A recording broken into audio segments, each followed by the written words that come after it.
Assalamualaikum warahmatullahi wabarakatuh. Alhamdulillah hari ini saya berada di kebun milenial PT Kaki, Kampung Aren Kurma Indonesia yang berada di Garuda Sakti kilometer 9 atau Desa Karya Indah, Kecamatan Tapung, Kabupaten Kampar. Di kesempatan kali ini saya ingin menyampaikan beberapa informasi yang mungkin tidak secara langsung kami sampaikan tempo hari terkait yang pertama adalah posisi dari manajer operasional. Tahun kemarin manajer operasional ditempati oleh Bapak Mahdi, dan karena satu dan lain hal atas kegiatan beliau mengajukan resign kepada kita karena ada kegiatan yang memang harus beliau kerjakan. Karena itu per awal tahun posisi dari operasional manager saya pegang kendali langsung. Selain itu saya juga ingin menyampaikan beberapa pola kerja perawatan kebun kita selama ini kepada Bapak Ibu untuk meminimalisir kesalahpahaman dalam menafsirkan. Nah, makanya itu karena selama ini memang tidak pernah dilakukan itu, maka di kesempatan kali ini saya ingin berbagi info tentang pola kerja yang kami lakukan. Untuk info-infonya kita turun dulu ke lapangan, kita akan tunjukkan dulu kondisinya seperti apa. Setelah itu baru kita akan berikan penjelasan kondisinya bagaimana dan timeline pekerjaan yang kami lakukan seperti apa. Oke, kita langsung ke lokasi.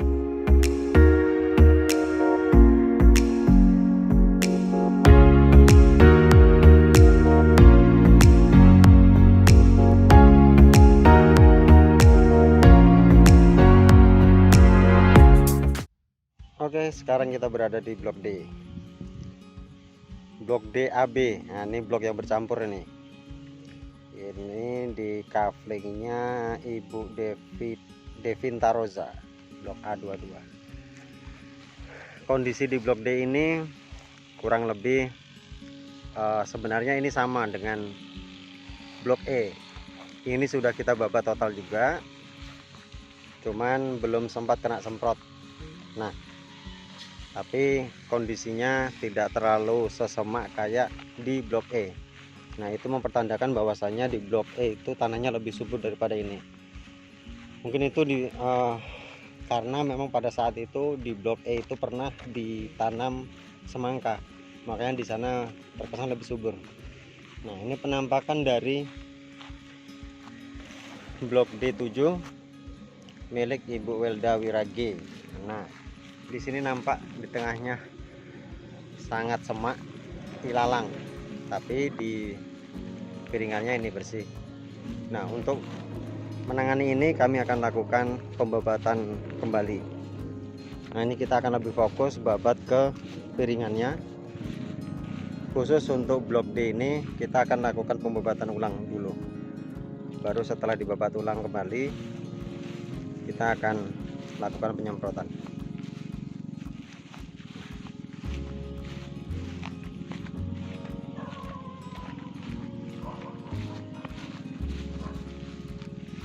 Kondisi terkini untuk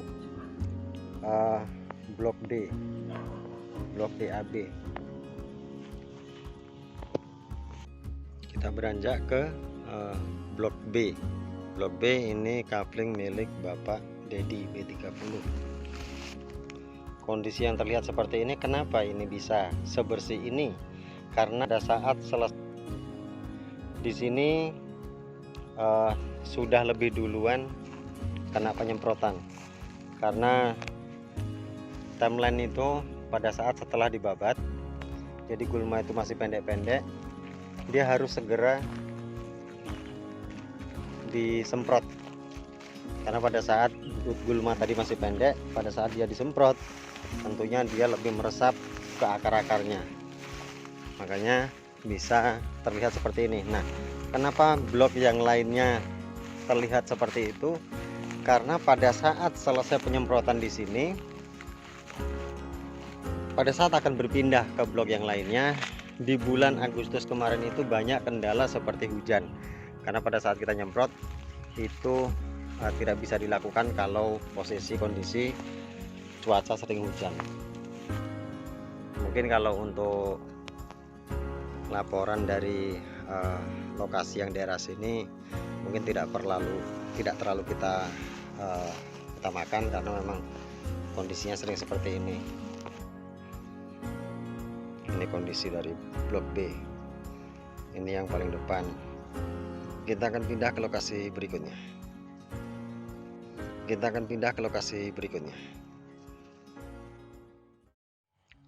Ini kita sekarang lagi berada di blok C. Nah, ini blok C, penampakan paling depan. Di sini terlihat kondisinya seperti di blok C. Di sini terlihat kondisinya seperti di blok E. Nah, nampak semak juga. Namun kalau diperhatikan lagi, ini sudah piringannya sudah kita semprot semuanya dan ini tinggal menunggu mati saja. Ini kondisinya sudah kita semprot piringannya, ini tinggal menunggu mati. Nah, kondisi yang di tengah itu dia memang sudah nampak semak lagi karena tingkat kesuburan tanah yang seperti kita sampaikan tadi di awal-awal di blok E. Jadi kurang lebih kondisinya sama seperti ini. Namun kalau yang di blok E tadi itu memang belum sempat kena semprot karena kondisi cuaca dari bulan kemarin. Nah, di sini tapi kalau yang di blok C ini sudah kena semprot. Nah, di piringannya ini sudah mulai pada mati dan ini butuh waktu untuk mati total terlihat bisa bersih gitu. Memang butuh waktu karena kita menggunakan racun sistemik.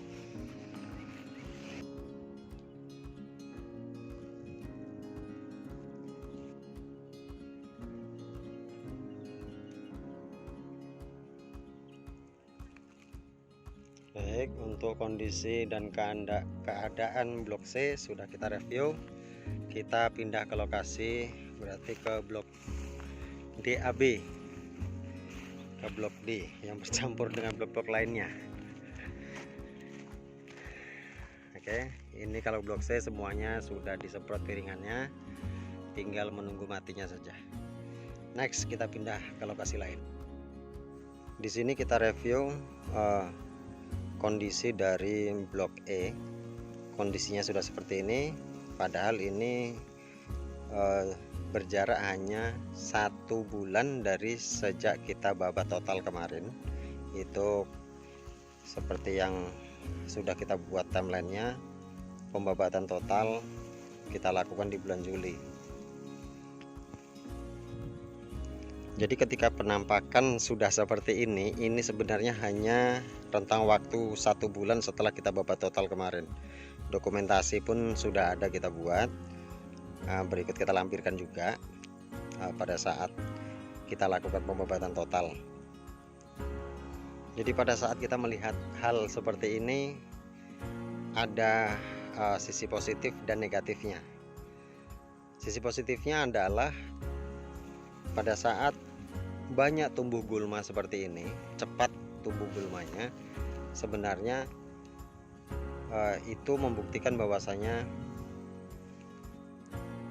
tanah kita itu subur.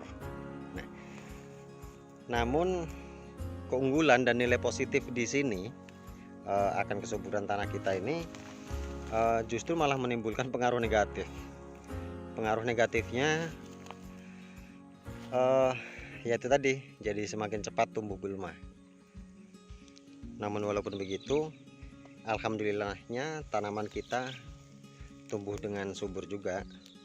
Nah, maka dari itu dalam hal ini kita lebih memfokuskan perawatan kita ke piringannya.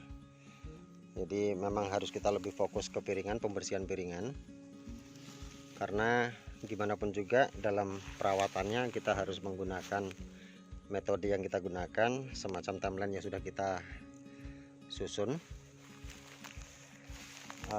untuk mengefektifkan pekerjaan dan efisiensi dari biayanya juga. Jadi kurang lebih kondisinya seperti itu. Nah, ini adalah penampakan dari blok E, dan ini akan kita lakukan pembersihan dalam minggu ini juga. Secepatnya akan kita bersihkan. Insya Allah minggu depan ini sudah bersih semuanya piringannya. Jadi kira-kira seperti itu Bapak Ibu sekalian. kondisi terkini dari kebun milenial kita. Memang keadaannya tidak semuanya bersih, tapi beberapa saat yang lalu itu sudah kita bersihkan. Karena dalam perawatan ini, pengelolaan di sini kita tidak seterusnya pekerjaan itu kita lakukan setiap harinya, karena banyak pekerjaan yang harus dilakukan juga. Nah, untuk pembabatan total pembersihan gulma itu sudah kita lakukan di bulan Juli. Nah, di sini kita akan jelaskan juga nanti timelinenya biar jelas, karena timeline dalam setiap tahun perawatan untuk setiap tahun itu kami sudah lakukan, sudah kami bentuk juga. Berikut dalam pekerjaan setiap bulannya juga sudah kita tentukan.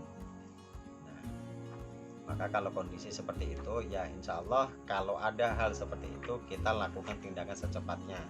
Untuk kondisi blok D dan blok E yang memang belum sempat tersentuh kena racun untuk pestisidanya, makanya kita ambil tindakan cepat supaya ini tidak berlarut-larut, karena kalaupun langsung itu kita lakukan penyemprotan, di situ bisa berakibat menimbulkan efek yang tidak baik juga untuk tanaman, karena tanamannya karena gulmanya sudah terlalu tinggi. Nah, untuk melakukan tindakan itu kita akan segera lakukan pembabatan untuk piringan dulu semuanya. Setelah kita lakukan pembabatan di piringan, baru kita akan lakukan penyemprotan selanjutnya. Nah, tapi kalau untuk blok yang terdepan ini, blok D api ini, kondisinya saat itu memang setelah dibabat kita sudah lakukan penyemprotan, makanya hasilnya bisa cepat. Nah, pada saat kita mau berpindah ke blok yang lainnya, ternyata pada bulan Agustus itu kemarin curah hujan sangat tinggi, makanya kita tidak bisa lanjutkan untuk penyemprotan. Nah, pada saat masuk ke bulan September kita sudah akan melakukan penyemprotan itu tadi, ternyata gulmanya sudah tumbuh seperti itu. Nah, karena pekerjaan timeline kita juga setiap apapun pekerjaannya kita dokumentasikan terus, dan kita upload juga ke aplikasi Arensmart.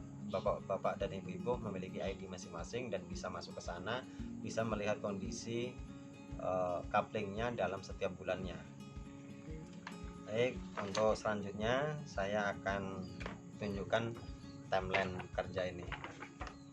Nah, ini time schedule perawatan kebun yang sudah kita lakukan untuk tahun 2022. Yang pertama kita lakukan adalah babat gulma total. Babat gulma total ini kita lakukan pertama adalah di bulan Maret. Bulan Maret selanjutnya adalah bulan Juli, dan bulan Juli kemarin sudah kita lakukan. Nah, setelah kita lakukan, selanjutnya akan kita lakukan penyemprotan total kita akan lakukan. Tapi ternyata pada saat di bulan Agustus kemarin ini curah hujan sangat tinggi, maka ini jadi terkendala, dan di bulan ini kita tidak bisa melakukan penyemprotan secara maksimal, makanya jadi beberapa blok juga ini akhirnya tidak terkerjakan, yang menjadikan lahan jadi semak seperti itu lagi. Makanya masuk di bulan September ini kita akan lakukan pembabatan ulang lagi, tapi khusus untuk di piringannya saja. Nah, ini nanti kita akan masuk ke timeline bulanannya. Ini untuk per tahun saja kita sampaikan dulu. Jadi babat gulma total itu kita lakukan per 4 bulan sekali. Dan setelah kita babat total, kita lakukan penyemprotan total setelah kita babat. Selanjutnya pembersihan piringan. Nah, pembersihan piringan ini kita lakukan terus.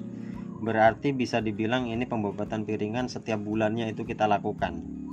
Pembersihan piringan ini bisa jadi babat ataupun semprot. Nah, pembersihan piringan ini di bulan Januari, Februari, Maret ini pun terkerjakan juga akhirnya. Di bulan April kita juga lakukan pembersihannya juga. Jadi semuanya ini lebih ke perawatan di gulmanya, pengendalian gulma. Untuk selanjutnya ada poin 4 ini adalah pemupukan organik. Pemupukan ini kita lakukan di bulan Maret. Nah, jadi setelah kita babat kita lakukan penyemprotan. Kita lakukan penyemprotan dan pemupukan maksud saya. Pemupukan ini kita lakukan per 3 bulan sekali. Dalam 1 tahun berarti 1, 2, 3, 4 kali kita lakukan pemupukan. Nah, pemupukan ini kita lakukan pada saat setelah selesai disemprot atau dibabat. Nah, jadi ini kita mengikuti timeline yang sudah kita lakukan. Untuk penanggulangan hama ini tentunya setiap hari kita lakukan, setiap bulan kita lakukan terus. Nah, ini kita arsir juga dengan warna yang berbeda. Dokumentasi juga kita lakukan dalam setiap bulan itu, terus kita lakukan dokumentasi. Setelah semua pekerjaan yang sudah kita susun ini dilakukan, maka penanggulangan hama itu dan dokumentasi itu kita lakukan terus. Selanjutnya laporan dan evaluasi kerja tahunan itu di bulan Desember.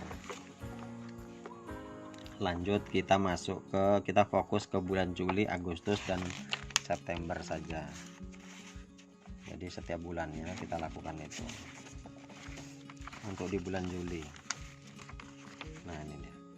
Untuk di bulan Juli, babat gulma total itu kita lakukan 1, 2, 3, 4, 5, 6, 7, 8, 9, 10 hari kita lakukan, dan alhamdulillah bulan Juli kemarin pembabatan sudah selesai semuanya.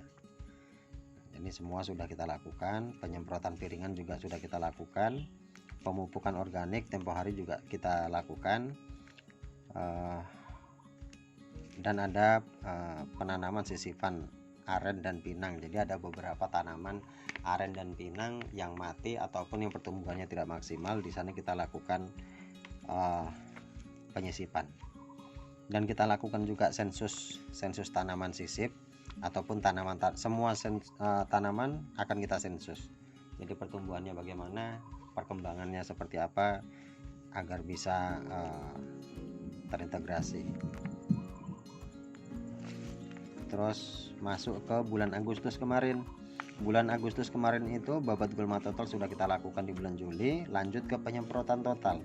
Penyemprotan total ini sudah kita timeline-kan. Seharusnya ini sudah selesai, ternyata dari waktu yang kita bentuk ini ternyata kita terkendala oleh cuaca, makanya kita tidak bisa maksimal mengerjakan ini. Jadi lanjut masuk ke bulan September. Ini bulan September ya. Bulan September ini sudah kita susun juga timeline kerjanya. Penyemprotan total kembali. Namun di sini tidak serta-merta timeline yang sudah kita buat di sini ini kaku, ibaratnya harus di lapangan itu kerja seperti ini. Sebenarnya bukan seperti itu, karena kita melihat kondisi di lapangan pada saat ternyata ada hal-hal tertentu yang menghambat pekerjaan kita. Sebagai contoh kayak penyemprotan, jika ternyata kok ada hujan, ada kegiatan lain atau apa yang pada intinya ada kendala yang menghambat pekerjaan kita, maka kita alihkan ke pekerjaan lain.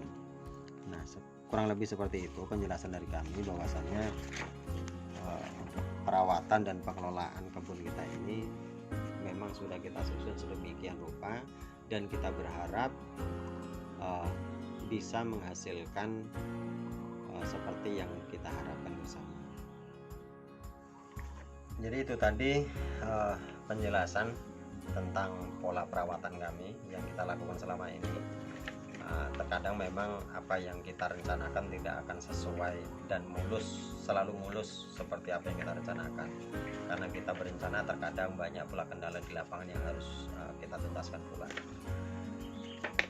Karena itu, adapun kekurangan dan kelalaian kami, dengan sepenuh kerendahan hati kami mohon maaf dan mohon dukungan, doa dan sokongan terus dari Bapak Ibu semuanya, agar kami bisa mewujudkan apa yang menjadi harapan kita semuanya. Kami buka diri seluas-luasnya untuk menerima saran dan masukan dari Bapak Ibu sekalian, demi agar terwujudnya tujuan utama yang kita niatkan dari awal. Karena itu kami sebagai yang muda-muda ini masih butuh wawasan, ilmu, pengetahuan yang mungkin, yang pasti, mohon maaf bukan mungkin, yang pasti bapak-bapak lebih memahami daripada kami. Dan kami insya Allah dengan segenap jiwa, raga, dan tenaga waktu kami Insya Allah kami siap untuk merealisasikan itu, karena keberhasilan Anda semuanya di kebun kami, itu pula keberhasilan kami. Jadi di sini juga perlu kami sampaikan bahwasanya dalam melakukan perawatan kebun ini kami tidak ada membedakan satu kapling dengan kapling yang lain, itu tidak, karena semua kami perlakukan dengan cara yang sama. Namun dalam hal pertumbuhan kami tidak bisa menjanjikan. Dengan perlakuan yang sama kami tidak bisa memastikan bahwasanya ini pertumbuhan juga akan sama. Karena itu di akhir nanti pada saat tanaman kita sudah panen, kami menerapkan sistem pembagian hasil secara kolektif. Kenapa? Di situ bertujuan agar ada beberapa tanaman yang sekiranya tidak tumbuh dengan maksimal, itu bisa saling mensubsidi silang antara satu tanaman ke tanaman yang lain. Makanya kita terapkan pembagian hasil secara kolektif. Jadi pada saat yang sebelah sudah panen dan sebelah belum, mereka akan bisa mendapatkan hasil yang sama. Begitu pula nanti pada saat yang satunya sudah tidak produktif dan yang satunya baru produktif, disitulah nanti akan bisa saling menutupi. Mungkin sekian dari saya keterangan ini. Adapun kesalahan semata-mata itu kesalahan dari saya. Kepada Allah saya mohon ampun, kepada Bapak Ibu saya mohon maaf, dan saya berharap agar sekiranya kami selalu dapatkan support dan dukungan, kritik dan saran yang membangun, agar kami bisa menjaga amanah Bapak dan Ibu yang sudah dilimpahkan kepada kami. Sekian dari kami, tetap semangat dalam menggapai ekonomi syariah. Mohon doa dan dukungan sekali lagi saya sampaikan. Sekian dari saya Nurkolis. Wabillahi taufiq wal hidayah. Assalamualaikum warahmatullahi wabarakatuh.